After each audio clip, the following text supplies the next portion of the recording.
Saya hanya bahas yang kedua. Ijazahnya Pak Jokowi buntu apa enggak? Oke. Kenapa? Karena terus terang saya tidak paham mengenai KIP. Bapak tadi ahli KIP. Ya. Dan ini saya tidak Tapi paham. negara ini ada lembaga namanya KIP itu, Pak. Iya, tapi saya nggak tahu aturan-aturan KIP itu. Ya. Dan di sini ini kok diperdebatkan kan ya? Itulah yang saya ingin sampaikan. Oke. Saya kalau tampil di sini ini ya, bukan saya ingin menunjukkan wah ini rame-rame gitu, bukan. Supaya rame enggak, tapi hanya memberikan penjelasan pada publik. Ya. Apa sih yang sebenarnya terjadi? Baik. Jadi apa yang Jadi terjadi? ya, ini rame-rame ini kan udah episode yang keberapa ini? Betul. Pak, udah. Judulnya adalah antara yang pro dan kontra Jokowi. Betul.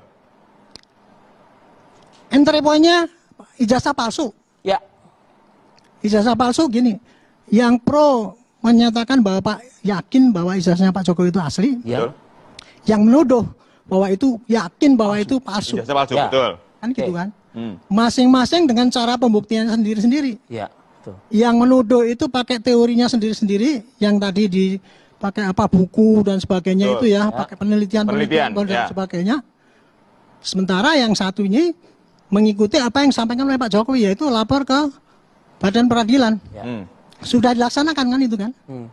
Nah sekarang ini sementara dalam praktek apa itu dalam pertarungan ini ya rame banget. Yang satu pihak mengumpulkan barang bukti yang Ya. disampaikan kepada penyidik, Ya. sedangkan yang satu ini tidak mengumpulkan barang bukti yang disampaikan kepada penyidik.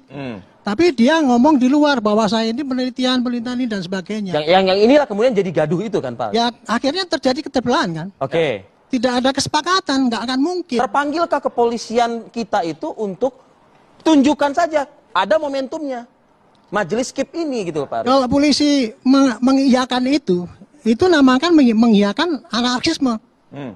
Memaksa orang untuk menunjukkan yang dia punya hak untuk menutupi. Kenapa? Kalau saya tidak. Saya jangan dibantah, Pak. Saya tidak Sebentar. membantah itu. Ya, baik, silakan. Saya nggak suka kalau dibantah ya. Saya hanya menyampaikan pendapat saya, Pak, gitu ya. Baik, silakan. Jadi saya ulangi lagi ya. Jadi yang satu pihak ini pakai teorinya sendiri-sendiri bahwa Oke. ini pasti palsu lah. Sementara yang disampaikan ke pengadilan tadi ya, kan lewat polisi. Nah, disinilah letak polisi ya. Polisi itu ya, tugasnya adalah memelihara Kamtibmas. Kalau ada rame-rame di Kamtibmas itu, kalau terjadi persengketaan, sepanjang itu tidak menimbulkan kegaduhan yang fisik itu, polisi mungkin diam aja. Baik. Tapi kalau kemudian berpotensi menimbulkan ketebelan bangsa ini, disitulah polisi harus mendamaikan.